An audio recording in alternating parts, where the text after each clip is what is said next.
hein?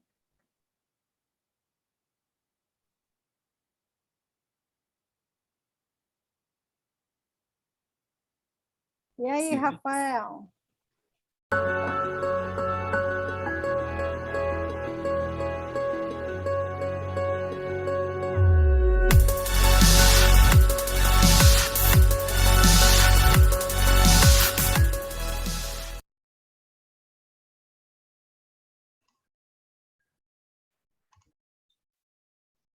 Ok, Rafael? Ok. Já foi rapidinho. Ok. Sejam todos bem-vindos, né? Nós, da SPSC 2022, procuramos trazer temas relevantes para a nossa comunidade, fomentando reflexões sobre a indústria e a área de sistemas colaborativos, trazendo os desafios e oportunidades tecnológicas, né, científicas. E aí, hoje a gente está nessa tarde aqui, finalzinho de tarde, para nós aqui, né? Super especial, com nossos convidados. Eu e a professora Maria Tereza, né, iremos moderar essa sessão. E eu passo a palavra agora para você, Maria Tereza. Olá, pessoal, boa tarde. Nossa, quanta riqueza esse evento está nos proporcionando, não é mesmo? Estou assim impressionada. Isso tem muito mais pela frente. E agora também é um momento ainda mais enriquecedor, porque nós vamos ter a oportunidade de conhecer a aplicação de sistemas colaborativos, né, em algumas empresas. E hoje eu espero que vocês... esse telefone tocando aqui, deixa eu só tirar aqui. E eu espero que vocês aproveitem muito bem, porque hoje teremos a apresentação e a palestra da LOG, né, que é o papel da experimentação, sobre o comando da Daniele Lima e do Ian Almeida, que vai estar aí sobre certamente uma maestria, aí vai ser um show essa palestra, porque eles são fera, viu? Só para ter uma ideia, a Dani, ela é cientista de dados e membro do Conselho de Pesquisa, Desenvolvimento e Inovação da LOG, atuando na tribo de perdas e contestação. Atualmente, a Dani ela está incluindo o doutorado. Ô, Dani, eu não sei se já está incluindo, ou já defendeu, né? Defendi. Então, defendeu, já é doutora na UFAM e é uma pessoa muito engajada em iniciativas que incentivam a atuação das mulheres na tecnologia. Parceira ela. E o Ian também é cientista de dados na LOG há mais de 5 anos. Já atua em sistemas de recomendação, experimentação, análise e engenharia de dados. Trabalha também como consultor de estatística e ciência de dados em geral, além de ser docente nessa área. Possui graduação em estatística pela UFRJ e atualmente cursa o MBA em gestão empresarial no IBMEC. Danian, vocês terão 40 minutos para a palestra e depois a gente vai abrir para as perguntas, ok? Pessoal, vocês podem postar as questões, as perguntas no chat, aqui no chat, que depois, no final da palestra, eu repasso aos palestrantes. Tudo bem? Vamos começar? É com vocês, Danian. Boa, muito obrigada, professora. Eu sou a Daniele, é um prazer imenso estar aqui no SDSC novamente, né? Eu já estive aqui há um tempinho atrás, acho que em 2018, 2019. Inclusive, eu participei apresentando um trabalho e foi um dos primeiros eventos que eu participei. E fico muito feliz de retornar hoje aqui como, né, uma palestrante, aqui falando sobre um tema tão bacana que é a experimentação.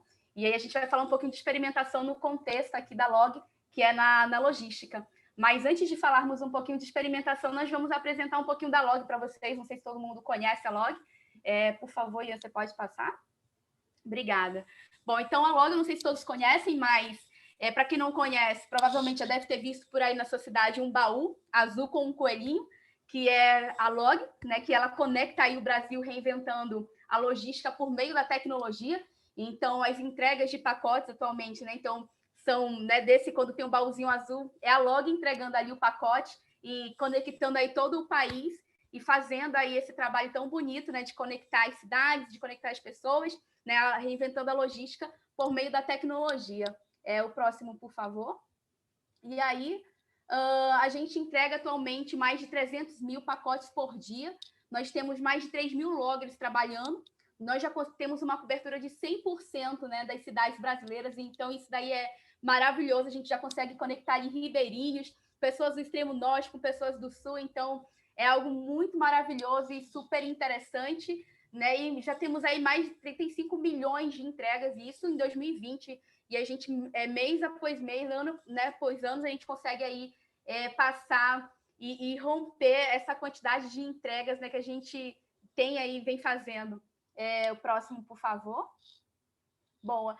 E aí, né, como que entrega, né, em qualquer localidade do país, com menor custo, né, fazendo uma entrega rápida e gerando aí uma melhor experiência para os nossos parceiros, né? Porque entregar um pacote não é simplesmente entregar um pacote, né? A gente está entregando mais do que um pacote, a gente está entregando ali pedidos, sonhos, investimentos, várias coisas e dos mais diversos locais. Então, a gente simplesmente não quer só entregar um pacote, mas nós queremos fazer a entrega do pacote, né? Então, por um custo que seja acessível, entregando de maneira rápida e gerando uma experiência uau aí para os nossos colaboradores, para os nossos parceiros. Por favor, o próximo.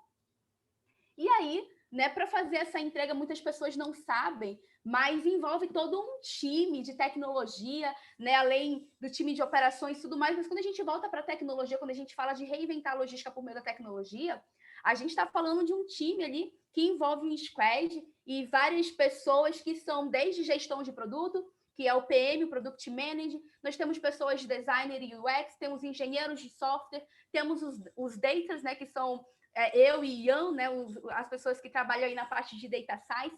Então, cada time ele é composto por uma pessoa, né, dessa área, uma pessoa de data, uma pessoa de engenharia, uma pessoa de designer e uma pessoa de gestão de produto, para poder conduzir da melhor entrega aí, da melhor forma as entregas e tendo aí times multidisciplinares que trabalham colaborativamente, né, e cada um tendo a sua parcela de contribuição dentro da sua área de atuação, né? Por favor, o próximo.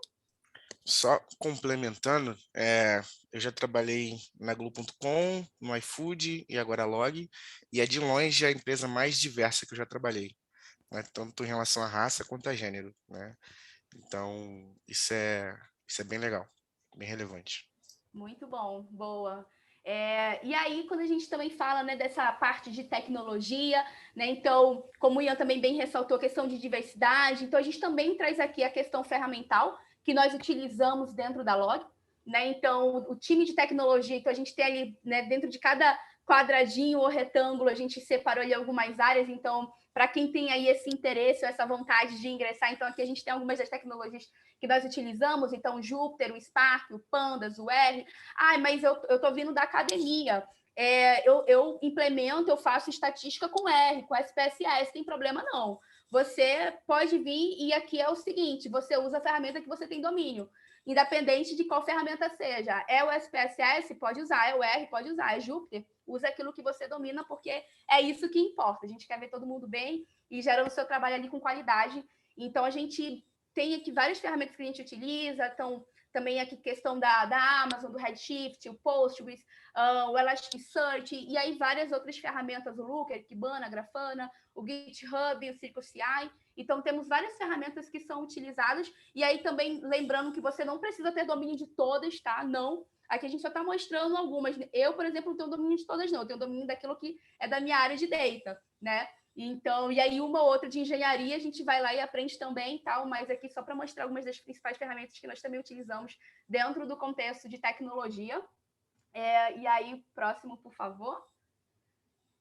Boa. E aí aqui alguns dos comportamentos que são esperados, né, pelas pessoas que têm aí a pretensão de entrar na Log, e inclusive das pessoas que também trabalham na Log, né? Então, aqui a gente trouxe 6 comportamentos, um deles é gostar muito de aprender, e aí isso a gente sempre traz muito consigo. Ser colaborativo e comunicativo é muito importante, principalmente agora na nossa área, né, que a gente é aqui do meio tecnológico e a gente veio de uma pandemia, então agora tem essa questão do híbrido, do remoto. Então, você ser colaborativo e comunicativo, isso é muito importante, principalmente em um meio remoto, onde cada um está na sua casa, na sua região ali do país. Então, como que a gente faz essa comunicação, mostra e entrega? Então, você tem que ser bem colaborativo e comunicativo. É um ponto muito importante. Ser orientado a dados, ser intraempreendedor, ser inovador e gostar de mudanças. E aí, para quem é da nossa área, gostar de mudanças é algo muito primordial, é uma essência, né? A gente sabe que está tudo ali em constante alteração e mudança, então a gente tem que gostar disso, tem que gostar de aprender. E aí isso é super legal, né, nesse contexto em que nós atuamos hoje em dia. O próximo, por favor. Bom, e aí aqui, apresentando um pouquinho dos nossos escritórios, a gente tem a Log Tower, que fica aqui em São Paulo, temos a Log em Lisboa, e aí, né, dentro da nossa área de tecnologia, a gente tem a possibilidade da pessoa de trabalho híbrido ou 100% remoto. E aí a pessoa, ela tem total aí, ela pode escolher o que ela quer, se ela quer 100% remoto, híbrido, então fica a escolha da pessoa, do logger, o que é que ele quer, e se depois ele quiser mudar, também não tem problema. Próximo, por favor. Bom, e aí aqui falando um pouquinho da Log Academia, né? A gente tem aí uma interseção super legal com a academia, né? Então, o Maldonato aí, ele inclusive coordena essa iniciativa super massa. O próximo slide, por favor. Onde a gente tem aí várias questões super legais. Então, a gente tem o Conselho, né, de Pesquisa e Desenvolvimento e Inovação da Log, nós temos o programa de bolsas de pesquisa, o Outshow da Log, que a Log vai em várias universidades e apresenta o trabalho, tem o Log Buddy, o nosso time, né, formado por mais de 200 engenheiros, nós temos mais de 15 doutores, 9 doutorandos, 42 mestres, 5 mestrandos, temos cursos in-house, inclusive está acontecendo um agora, que é de ciência de dados, né, engenharia de software para ciência de dados, que são, inclusive, professores da PUC do Rio de Janeiro, se eu não estou enganada, e é um curso super legal, e sempre a gente está tendo cursos aqui, né, voltado para a capacitação dos nossos loggers, né? Então, para as pessoas que queiram aprender, que queiram se aperfeiçoar, então a gente também tem muito disso daí.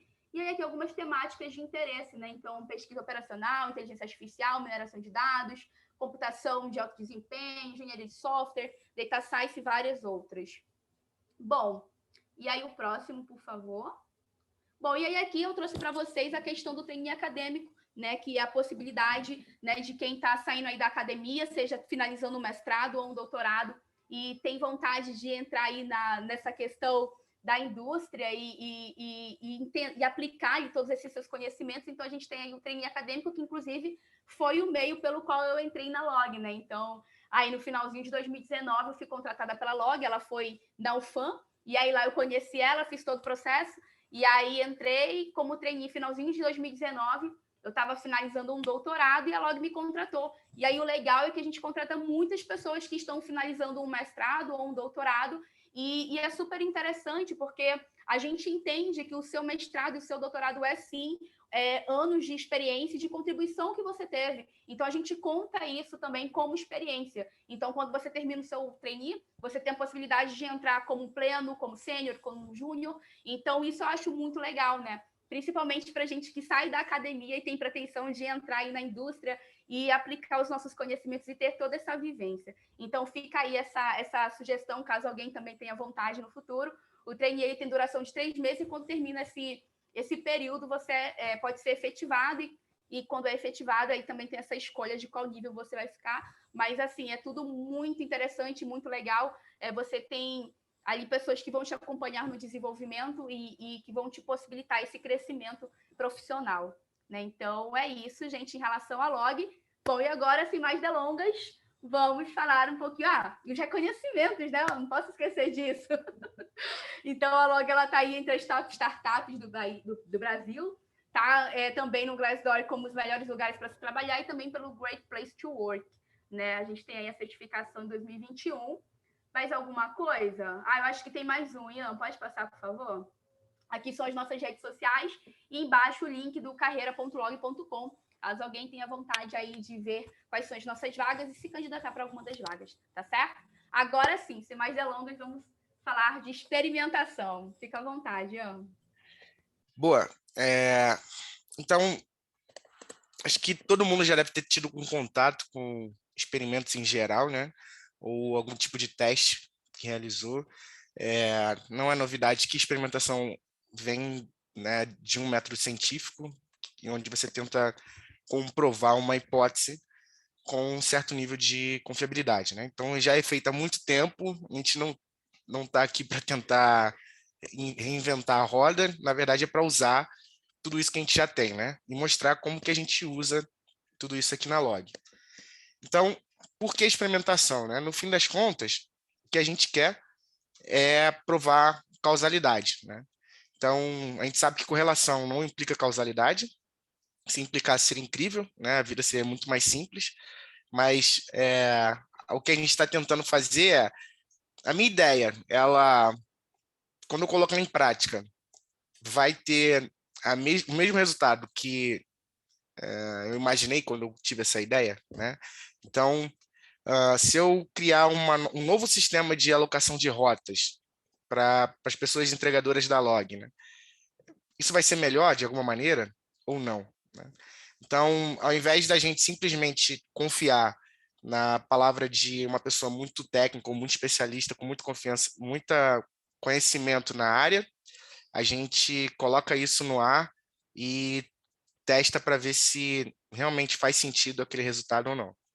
Então, aí a gente trouxe uma pirâmidezinha que vai trazendo os níveis de confiabilidade que a gente tem em diferentes tipos de experimentos que a gente pode fazer. Então, na base aqui da pirâmide, a gente tem, por exemplo, a opinião dessa pessoa especialista, né? Então, é uma pessoa que tem muito contexto da área ou do produto ou, né, da empresa que está trabalhando, né? Muitas vezes com muito tempo de experiência e geralmente tem insights muito bons, né? Mas nem sempre são verdadeiros, nem sempre aqueles insights se tornam realidade. A gente chama de HIPO, né? Highest Paid Person,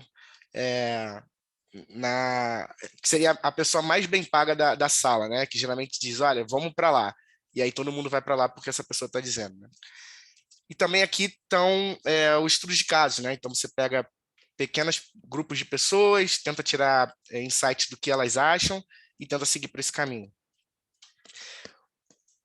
Um pouco mais confiável do que isso, né, ou bem mais confiável do que isso, seriam os estudos observacionais, né? Então, por exemplo, você fazer uma segmentação e entender, pô, nesse segmento, acho que isso aqui vai fazer sentido, de acordo com esses números que eu estou vendo, ou até mesmo controles sintéticos. Então, o que seria um controle sintético, né? Numa situação onde você não consegue, por algum motivo, testar uma hipótese com um cenário onde não existe essa hipótese e um cenário onde existe essa hipótese. Então, por exemplo, né, você quer testar se você dá um iPad para pessoas, para os alunos do terceiro ano do ensino médio de uma escola pública, vai ajudar no aprendizado deles. Você não pode simplesmente segregar as pessoas colocando metade de uma turma com né, um iPad ou um tablet e metade sem. Você também não pode colocar uma escola com e outra escola sem, que seria uma discriminação. Então, fica difícil você comparar grupos e, nesse sentido, talvez um controle sintético faça sentido. E aí, o que é bem mais confiável do que tudo isso é quando você consegue fazer experimentos controlados, né? Mas não necessariamente aleatórios. Então, um exemplo aqui da log, né? A gente quer fazer um teste na mensagem que a gente entrega quando a gente diz que entregou um pacote. A gente quer mudar a mensagem que a gente está entregando, né? Então, uma forma de aleatorizar bem simples seria, se o último número for par, eu vou mandar uma mensagem. Se o último número do celular for ímpar, eu vou mandar outra. É uma forma de você separar o seu grupo, né, num controle e numa variante ou num tratamento. O controle vai receber uma mensagem, esse tratamento vai receber outra, mas você não fez isso de uma maneira aleatória, né? Você está fazendo um experimento controlado, mas não está fazendo de uma maneira aleatória. Então, o que seria bem mais confiável e geralmente não, né? É o padrão ouro de você tentar provar causalidade são os experimentos controlados aleatórios, né? Então, o que seria isso? Então, por exemplo, a gente quer testar uma nova interface ali no aplicativo. Eu acho que a home que a gente tem da log, que é azul, faria mais sentido se fosse vermelha, por exemplo. Então, a gente separaria os usuários do aplicativo, por exemplo, em 2 grupos. primeiro grupo só receberia azul, e a gente já vai chamar isso de controle, porque é o mundo como ele é hoje. E o segundo grupo vai receber vermelho, né, um app vermelho, e a gente vai chamar isso de tratamento, variante ou alternativa. E a forma como a gente separa esses usuários é aleatória. Então, a gente não sabe quem cai no controle, a gente não sabe quem cai no tratamento, a gente só sabe que não tem um viés para cair no controle ou no tratamento, porque é aleatório. E, acima disso, no topo da pirâmide, seriam esses mesmos experimentos aleatórios, controlados, mas com você sistematicamente fazendo revisões sobre o seu próprio sistema. Então, o que isso significa, né? Será que eu estou realmente fazendo uma divisão aleatória dos meus grupos? Ou eu estou introduzindo algum viés que eu não estou vendo? Né? Então, por exemplo, a gente poderia fazer um teste AA, que seria, no controle, eu vou colocar um app azul, e no outro controle, ou numa outra variante, eu também vou colocar o mesmo app azul. E eu vou ver se tem diferença nos resultados desses grupos. Então, fazer esse tipo de checks para entender se os seus experimentos estão realmente controlados, se estão realmente aleatórios, é o padrão ouro, digamos assim, da prova de causalidade, que é o que a gente quer no final do dia. A gente quer saber se aquela ideia faz sentido ou não, se a gente deveria ir por aquele caminho ou não. E essa é a maneira mais rápida / segura de seguir. Então, ao invés de a gente demorar um tempão para decidir se aquela ideia era ruim ou boa, a gente consegue decidir isso rápido com o experimento. Boa. E aí agora falando um pouquinho do ciclo de vida, né, do experimento. Então, como que funciona aí o ciclo de vida dos experimentos, né? Então, a gente colocou aqui como primeiro passo a questão da identificação do problema. Então, normalmente o PM, que é o Product Manager, ele vai identifica um problema e aí ele traz esse problema para o time, para a squad, né? O segundo, por favor, Discovery. E aí depois, uma vez identificada esse problema, então nós, do time de Data, vamos ficar encarregados por realizar o Discovery, né, onde nós vamos calcular e estimar o impacto, né, desse problema no sistema. Né? Então, por exemplo, quantos % de pacote ou ticket são impactados por esse problema? No caso do DNR, que foi até as mensagens disparadas que o Ian falou, que é o Delivery Not Received. Né? Então, são as mensagens que a gente dispara e envia para ter certeza se aquele pacote chegou ao destino ou não. Então, se a gente está querendo ver, por exemplo, sucesso ou insucesso, então a gente vai verificar o que está sendo impactado, né? Então, quais são as métricas que serão impactadas por esse problema? Então, essa métrica de sucesso, então, quantos pacotes são impactados com isso, ou quantos não são? Então, a gente vai fazer todo esse levantamento por meio do Discovery para estimar o impacto desse problema. Uma vez identificado e feito todo esse levantamento, né, do impacto desse problema, nós vamos para o passo 3, que é a definição da solução e a hipótese. Então, uma vez definida ali o impacto, a gente leva isso para o time, leva isso para a squad. Os engenheiros e pessoas que trabalham com designer, né? Então, os nossos engenheiros, eles vão implementar e definir ali a solução. E aí, uma vez tendo essa solução definida, nós vamos fazer o quê? Nós vamos formular uma hipótese, que é uma etapa muito importante, né, na experimentação. Então, a hipótese, ela vai fundamentar muita coisa do nosso experimento, né? Então, a gente vai definir essa hipótese, deixar ela bem amarradinha, e uma vez tendo essa hipótese bem definida, né, e alinhada com todos da squad, com os nossos stakeholders, nós conseguimos, então, partir para a próxima etapa, que é o designer do experimento. E aí, no designer do experimento, eu vou dar um zoom nessa parte, né? E aí a gente vai entrar um pouco mais em detalhes nela. Então, a gente tem aí a questão da métrica de sucesso, né? Então, a métrica de sucesso, uma vez que a gente tem ali a nossa hipótese, a gente vai definir qual que é a métrica principal que está ligada à nossa hipótese. Né? Então, a métrica principal e algumas métricas secundárias. Então, a gente tem uma principal que está ali, eu quero analisar insucesso ou sucesso do DNR. Então, eu vou pegar essa métrica, eu vou analisar ela, eu vou me embasar nela, e aí eu vou ver o quê? Eu também tenho outras métricas que também podem ser impactadas por meio desse experimento. Então, a gente também vai ter ali algumas outras métricas secundárias que nós vamos englobar, né, dentro aí dessa questão da métrica e relacioná-la com a nossa hipótese que foi definida na etapa anterior. Dito isso, a gente vai passar para a etapa do sanity check, que é uma etapa muito importante, que é para checar a saúde do experimento em si. Então, por exemplo, nós basicamente vamos verificar Se o mesmo número de amostra que está indo para o grupo de controle, também está indo para o grupo de tratamento. Se a nossa feature ela está funcionando. Então, como eu falei, a gente está checando ali a saúde do nosso experimento, né? Tendo certeza que está tudo correndo bem. Depois do sanity check, a gente também tem o break glass metric, que é uma métrica também muito importante, e ela é uma métrica de alto nível de negócio que está associada, né, com o que nós estamos testando. Né? Então, o ideal é que essa métrica ela seja constante.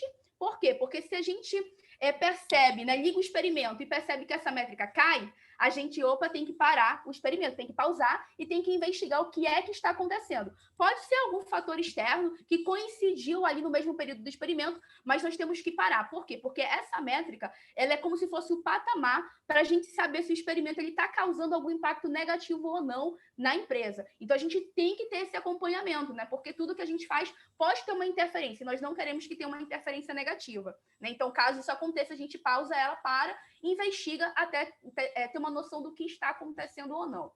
Depois da break glass, a gente vai ali para a parte da análise estatística. Então, nós vamos fazer a escolha das análises estatísticas que nós vamos utilizar no experimento. Depois de definir essas análises, né, que nós vamos utilizar, a gente vai meio que definir aonde esse experimento vai rodar, então em qual região ele vai rodar. No nosso contexto, ele vai rodar em alguma agência? Em algum cross-docking? Se sim, em qual? Qual cross-docking, qual região, por quê? Então, a gente vai meio que identificar esse onde, e além do onde, a gente vai estimar, fazer estimativa de tempo, né, de quanto tempo esse experimento ele vai rodar, porque não é simplesmente, né, deixar o experimento ali rodando, a gente tem que saber por quanto tempo esse experimento vai rodar, qual é o tamanho da minha população, então isso tudo a gente vai estimar, vai fazer aqui já. Dentro do designer também do experimento, a gente vai meio que elaborar essas métricas, fazer essa parte da análise estatística, tudo bonitinho, então vai verificar o tempo. A gente verificou o tempo, é por 2 semanas, é por 3 semanas, mas aí a gente tem que ter 3.000 pessoas no grupo de tratamento, 3.000 no grupo de controle, para a gente conseguir atingir ali as nossas métricas estatísticas, né? Então, ter o poder estatístico esperado. Então, a gente faz isso daí também tudo bonitinho, desenha essa parte bem legal e deixa ela amarrada para que o nosso experimento ele seja ali, esteja dentro do aceitável, né? Aí, após isso, a gente vai partir para o monitoramento do que será analisado e também, né, para o mapeamento, que é o item 7. Então, a gente monitora o que está sendo analisado, a gente pega ali aquelas métricas que a gente falou, né? Então, a métrica principal, algumas das métricas secundárias, a gente faz ali esse acompanhamento, monitoramento e também o mapeamento desses eventos. Então, basicamente, nessa parte de designer do experimento, a gente leva em consideração essas etapas.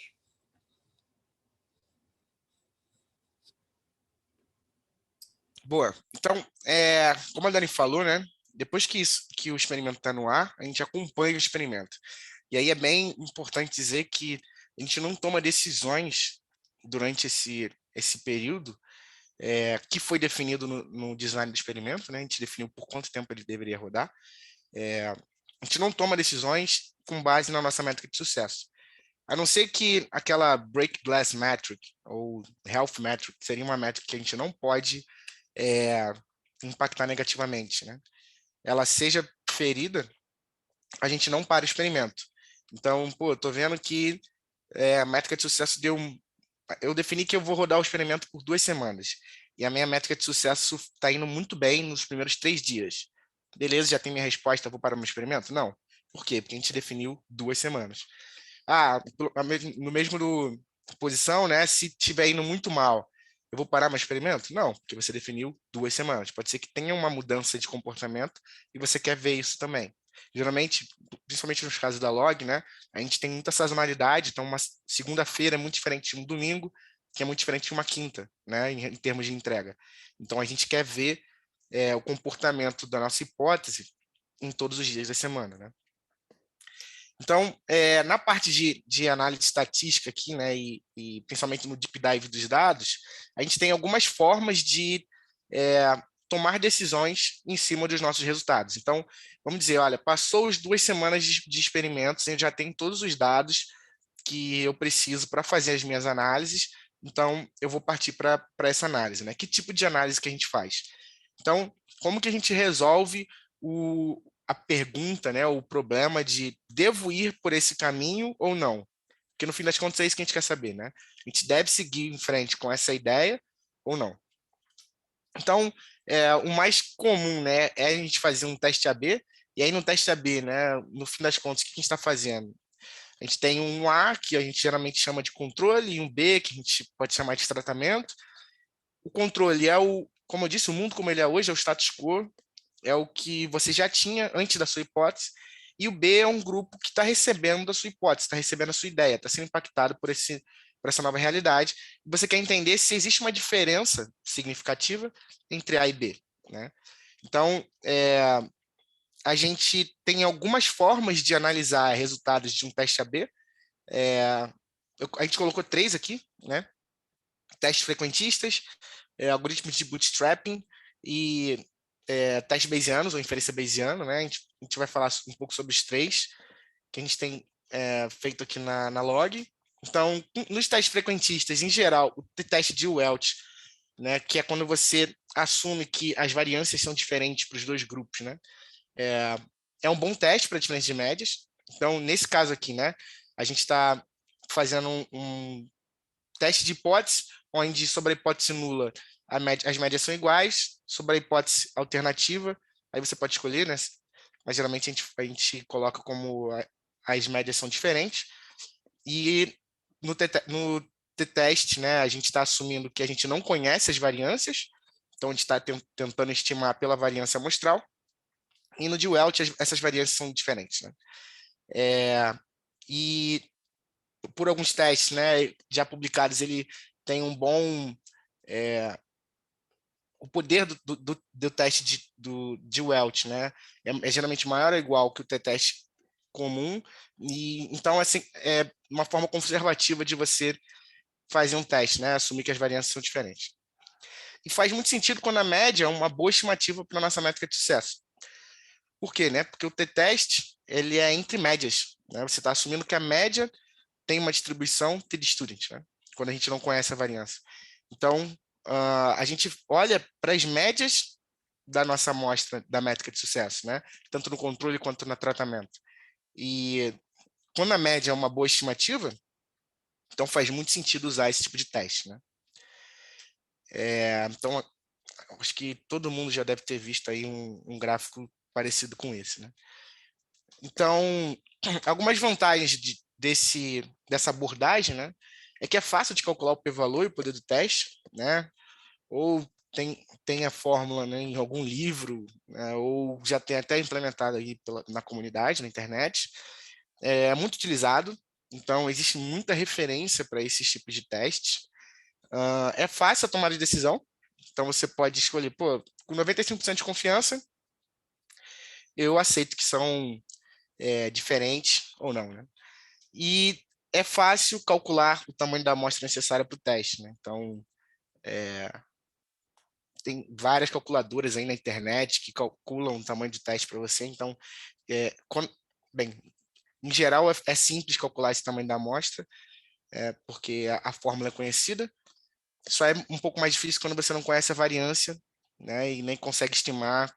Por exemplo, quando é uma proporção, é simples de estimar o máximo dessa variância, né? Que seria 1/4. Mas quando não é, aí fica um pouco mais difícil. E aí algumas desvantagens, né? Nem sempre a média é uma boa estimativa para a métrica de sucesso. Então, por exemplo, no tempo de entrega, né, de um pacote, esse tempo, geralmente, ele é bem assimétrico, tem uma distribuição bem assimétrica.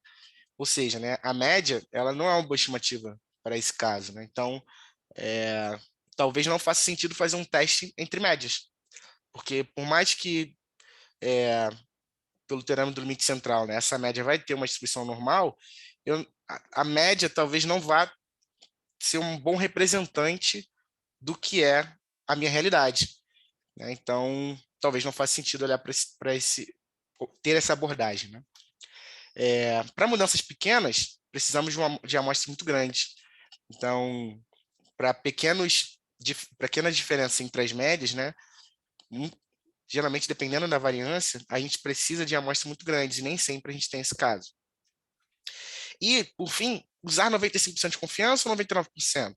E o poder do teste? A gente deve olhar o poder do teste ou não?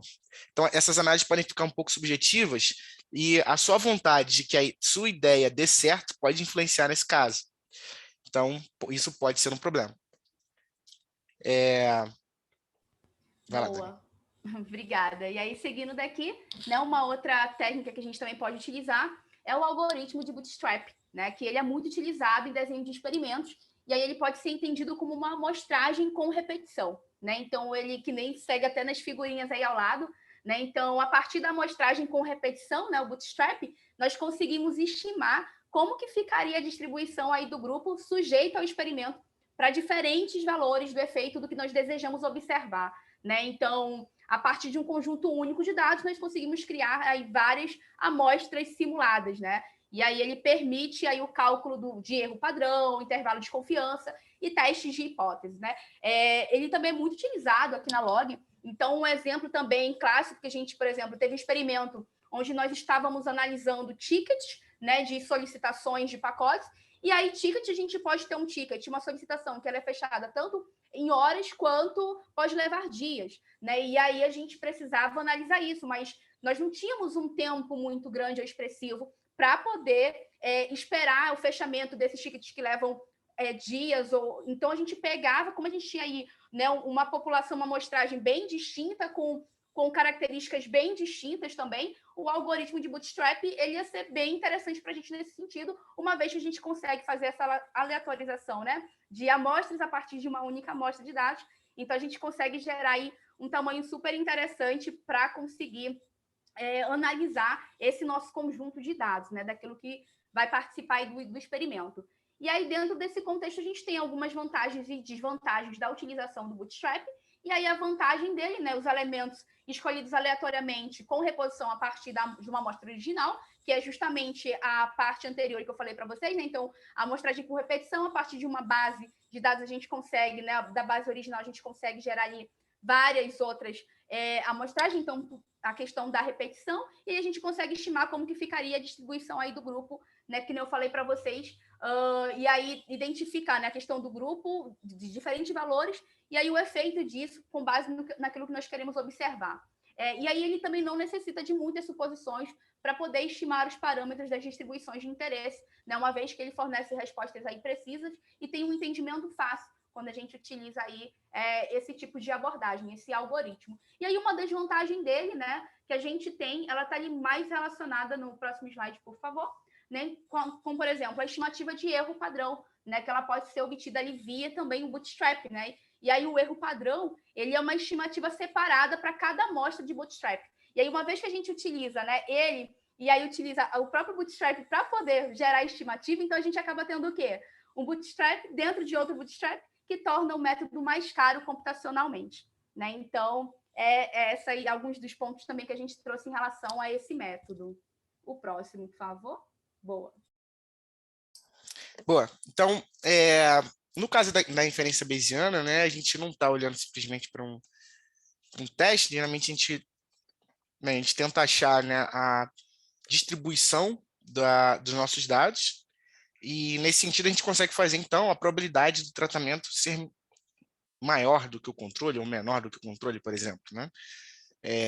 E geralmente usamos, né, esse tipo de abordagem quando a média não é uma boa estimativa para a nossa métrica de sucesso, né? Então, eu falei sobre o tempo, né? Então, por exemplo, nesse gráfico, a gente pode ver aqui, né, algumas distribuições de densidade da gama, né, da distribuição gama, e a maioria deles tem uma assimetria muito grande. Então, nesses casos, a média não necessariamente vai indicar um número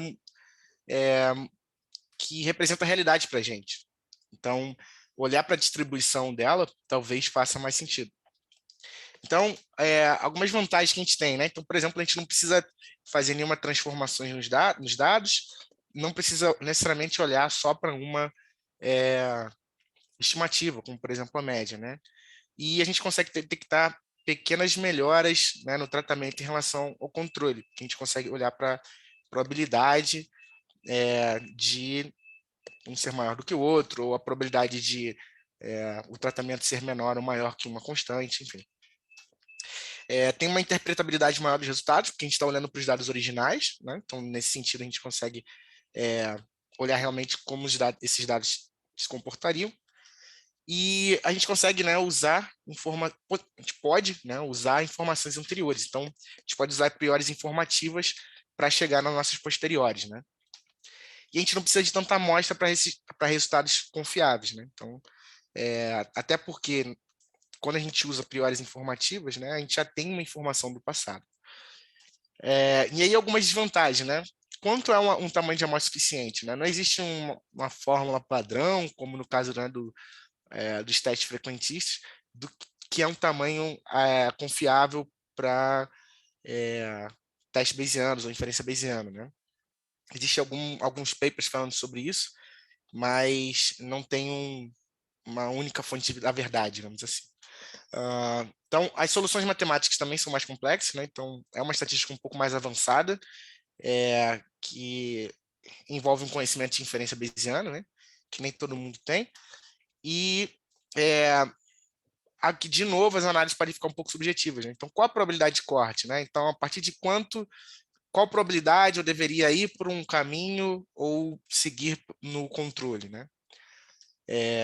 Então, enfim, dado que a gente falou sobre 3 técnicas, né, diferentes para a gente chegar nos nossos resultados, mas dado que a gente chegou nos nossos resultados, né, o que a gente faz?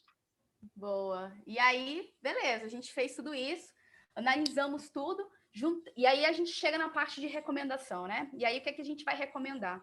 A gente nada mais vai fazer do que juntar todas essas análises que nós fizemos.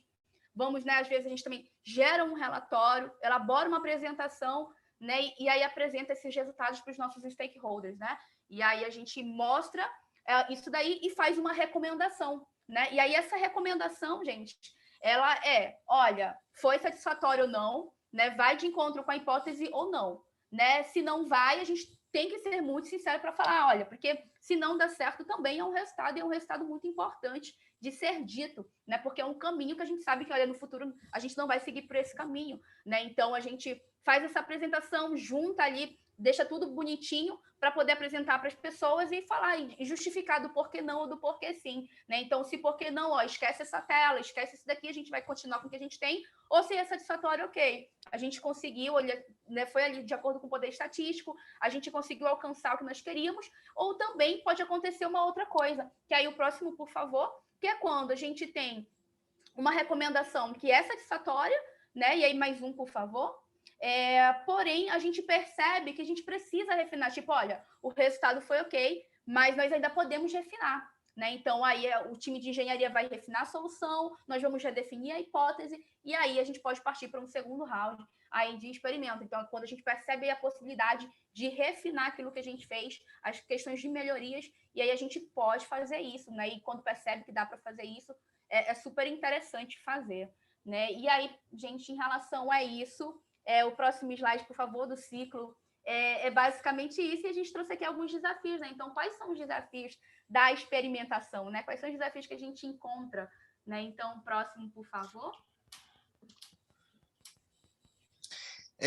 Legal. Então, acho que esse é um desafio, né, de toda empresa que se vê fazendo experimentação, que é como que a gente experimenta mais rápido, com uma confiabilidade igual ou maior, né? Então, principalmente cenários complexos e de startups, onde a gente está sempre pivotando de acordo com um resultado que a gente entende que é muito significativo. A gente quer que o resultado seja o mais rápido possível, né? Então, como é que a gente faz experimentação mais rápido, em menos tempo, com menos amostra, mas com uma confiabilidade igual ou até maior, né? Então, isso é um grande desafio, principalmente em cenários de logística. Então, por exemplo, né, você não pode fazer... imagina que você quer fazer um teste no retorno financeiro das pessoas que estão fazendo as entregas na log, né? Você não pode fazer um teste a nível de pessoa, por exemplo. Imagina que vocês, 2 amigos fazem entrega no Rio de Janeiro ou em São Paulo, e um está recebendo um valor para uma rota e na mesma rota o outro está recebendo outro valor, né? Que problemas que isso geraria? Então, testes em rotas são bem difíceis e precisam ser pensados com carinho. E aí, como que a gente empodera qualquer pessoa pensar em experimentação? E aí a gente está falando de uma cultura de experimentação na empresa, né? Que pô, tive uma ideia, vamos colocar no ar para testar, né? Como é que a gente faz isso ser fácil? Como é que a gente faz que isso seja parte do dia a dia da empresa como um todo? E aí, só para complementar, dentro desse item, né?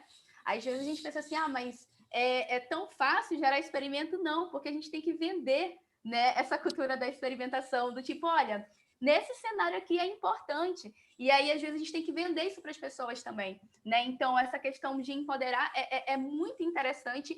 E essa questão de fazer gerar essa cultura do pensamento de experimentação, porque às vezes as pessoas também elas acreditam que é algo que vai ser muito demorado, e nem sempre é assim. A gente sempre tem que ter tudo muito bem embasado, estatisticamente e com base nos dados, para a gente saber se aquilo vai ser demorado ou não, quanto tempo vai durar ou não, qual que é o tamanho da nossa população, e aí fazer tudo bonitinho. Então, às vezes, é muito importante apresentar essa cultura e mostrar que não é algo difícil de ser realizado, complexo, mas que quando aplicado e bem aplicado, ele traz um resultado muito bom e muito importante, porque você vai sair ali daquela área do achismo, mas eu acho que isso é melhor do que isso, mas você não tem certeza. E com o experimento, a gente tem ali uma evidência de, a gente implementou isso daqui, isso é melhor do que isso. Sim, não é, por quê? Então, é muito importante ter essa cultura e esse engajamento, né, de mostrar a importância de utilização e de realização da experimentação. Boa. E, por fim, quais métodos de análise são os ideais para cada situação, né? Quando que a gente usa bootstrapping? Quando que a gente usa o t-teste? Quando a gente usa inferência bayesiana? Quando que a gente tem que olhar para um viés pré-introduzido nos dados ou não?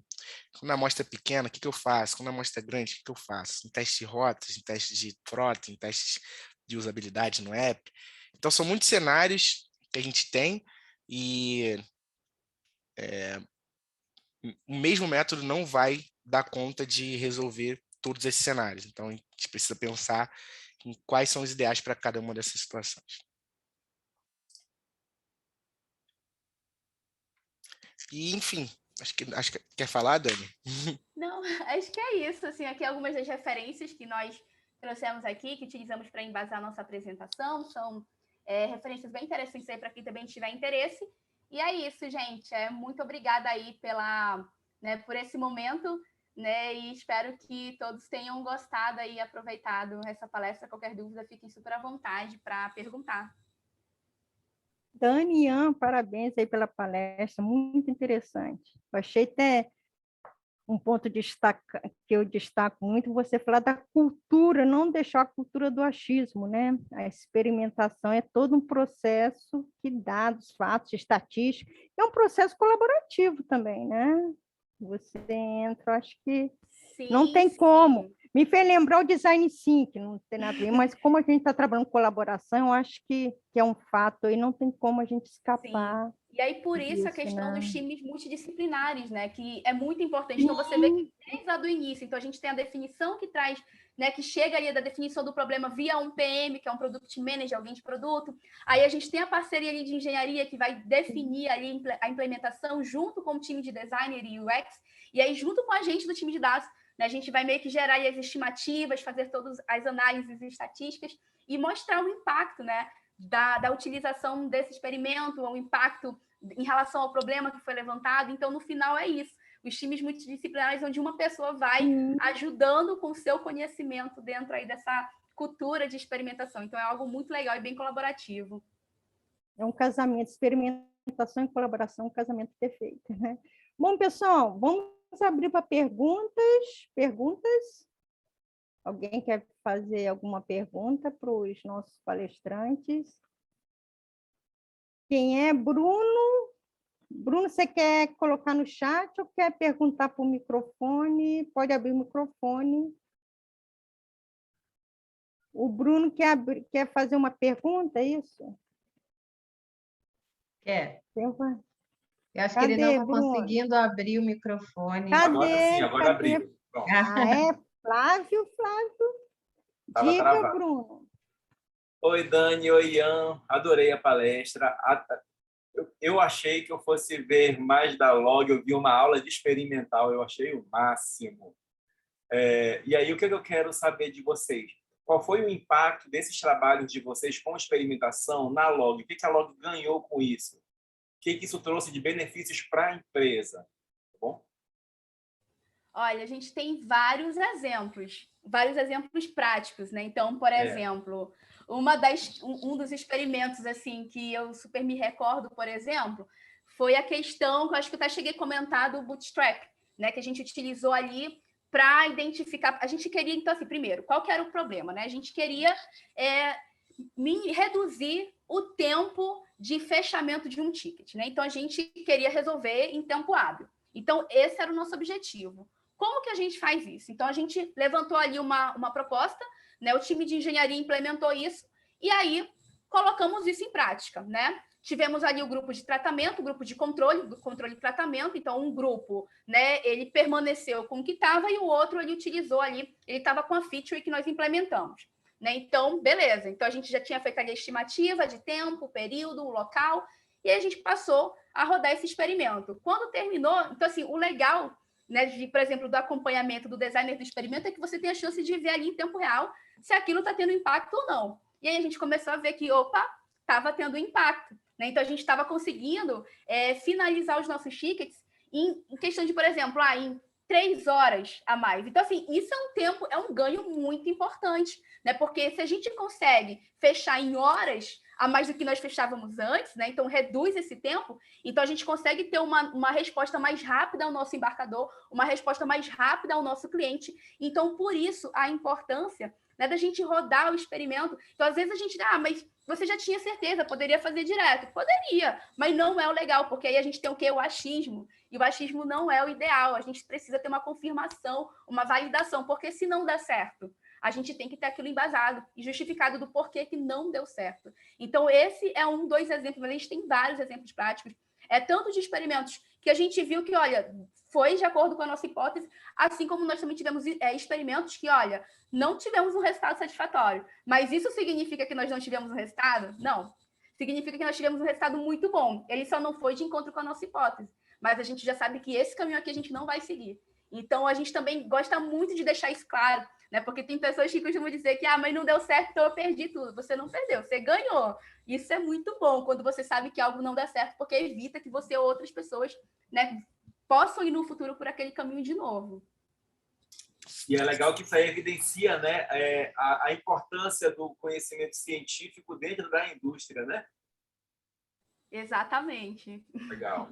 Sim, só complementando a Dani, aquele livro que a gente deixou umas referências, né? Um livro no primeiro link, e ele diz que, olhando para a Microsoft, Amazon, Facebook, essas empresas gigantescas, apenas 20% das hipóteses que eles testam tem o resultado que eles esperam. Então, 1 em 5 vezes que você testa uma hipótese, você vai ter o resultado que você está esperando. E experimentação é sobre isso, é sobre você falhar rápido. Então, ao invés de você colocar a sua ideia no ar e depois de 1 ano descobrir que a sua ideia não era tão boa ou foi muito prejudicial, você descobre isso em 2 semanas. Então, essa é a grande... ou em 1 semana, né? Então, essa é a grande vantagem da experimentação, né?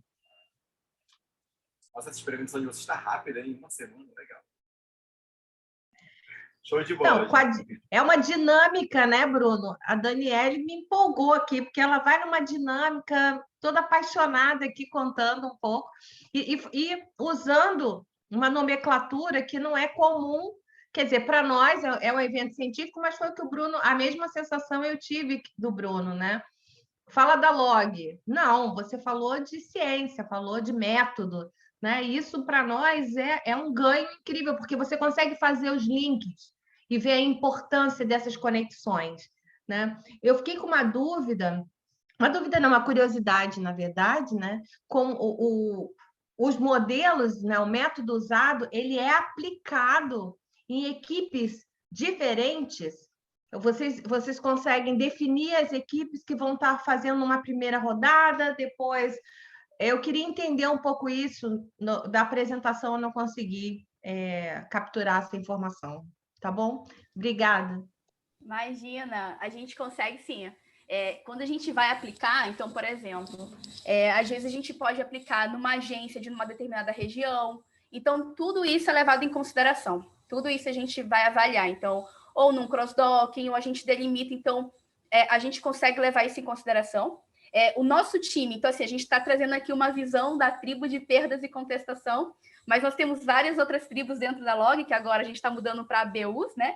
E esses outros times também realizam experimentação dentro do time deles, né? Então, em cada contexto, a gente consegue sim fazer, né, essa distribuição do local onde isso vai ser aplicado, né? E é claro, levando isso também em consideração no momento da análise estatística, né?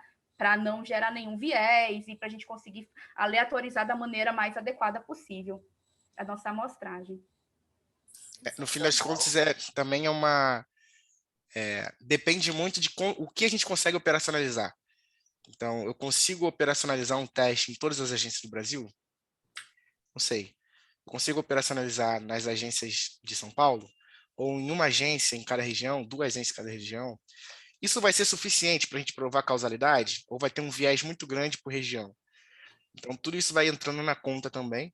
E para isso, a gente precisa de aplicações, sistemas de software que sejam sofisticados bastante para fazer com que a gente consiga operacionalizar esse tipo de coisa, né? E aí talvez esteja o grande desafio de experimentação hoje em dia. Subjetividade grande, né? De você trabalhar com uma cultura diferente, regional, muito bacana. Parabéns, hein? Essa cultura deles realmente de não ser o achismo, eu volto a enfatizar, porque é difícil também, não é em todas as empresas que a gente encontra. Inclusive, já tem gente aqui querendo trabalhar na Log, viu? Aqui, ó, o Bruno já está dizendo aqui, alguém já trabalhando. A Ana Paula Chaves aqui colocou... Deixa eu ver algum comentário. A Ana Paula Chaves está parabenizando. Realmente, eu vou falar um termo que eu aprendi hoje aqui. A palestra foi massa, não foi? É isso, Dani? Foi massa, muito bom. Parabéns, gente, mais uma vez. E obrigada a todos aí pela participação. Vocês conseguiram no tempo. Opa, a Claudinha tem uma... Eu estou com a mão levantada aqui esperando, mas não me vi. Gente, eu estou encantada. A palestra foi maravilhosa, sabe? Tanto Dani quanto o Ian mostraram assim que se apropriaram completamente, né? A gente vê acadêmicos, né? Trabalhando com empresas. Isso é lindo de ver, porque você fica pensando, será? Mas, gente, maravilhoso. Vocês não deixaram dúvida nenhuma de que estão fazendo um trabalho espetacular, sabe? Muito bacana mesmo. E que realmente é acadêmico, né? E que faz a diferença. Então, assim, deixaram todo mundo encantadíssimo. E para vocês terem ideia, a gente tem um público pequeno no SBSC, né? Não é um eventão, é um evento bem assim, né? Para a gente realmente abraçar e ser um portal para os alunos, né, na academia. E o quórum está bem alto para o horário né, e para esse tema. Assim, a gente fala assim, empresa, será que o pessoal vai ver? Não, o pessoal veio todo ver. Então, de parabéns, assim, eu estou super feliz mesmo com a apresentação de vocês, com o que vocês trouxeram para a gente de uma maneira tão brilhante e, assim, e saber, né, que isso é possível, né? É possível isso acontecer de uma forma tão bacana. Parabéns para os dois, e parabéns para a Log, né? Também, que reconheceu, né, e está trabalhando com a academia junto. Que venham mais, né? Que venham mais empresas assim para poder empregar todo o pessoal e levantar o nível cada vez mais das empresas, né? E das parcerias aí com as universidades e empresas. Muito bacana mesmo. Era isso que eu queria falar. Muito obrigada. Só, Dani, mais uma vez, a palestra massa. Gente, só um recadinho importante. Nós vamos ter a próxima sessão de uma atividade social muito, muito incrível. E depois, no final do dia, teremos o nosso sorteio. Então, pessoal, quem participou desta sessão e quem participará da próxima sessão já estará dentro do sorteio. Não percam, hein? Ficam ligados, porque no final do dia a gente vai estar todo mundo já descontraído e lá vai um sorteio bem legal para vocês. Pode mostrar? Tá, agora não, Tetê, vamos não, deixar, né? Angélica, o sorteio no final. Angélica, você quer encerrar? Vamos guardar o suspense. Você quer finalizar? Vamos lá, né? Eu queria agradecer a todos, né, os nossos palestrantes queridos, né, que acabou sendo uma roda de conversa, né, de amigos, o que foi fantástico, e esse é o nosso SBSC. Tá? Então, queria agradecer a todos pela participação. Espero encontrá-los em breve no sorteio e na próxima sessão, que, como a TT disse, será maravilhosa. Né? Os nossos palestrantes estão convidados também. Tá? E é isso. Chegamos ao final de mais uma experiência SBSC 2022. E vamos lá, vamos seguindo. Parabéns a todos aí por terem ficado conosco.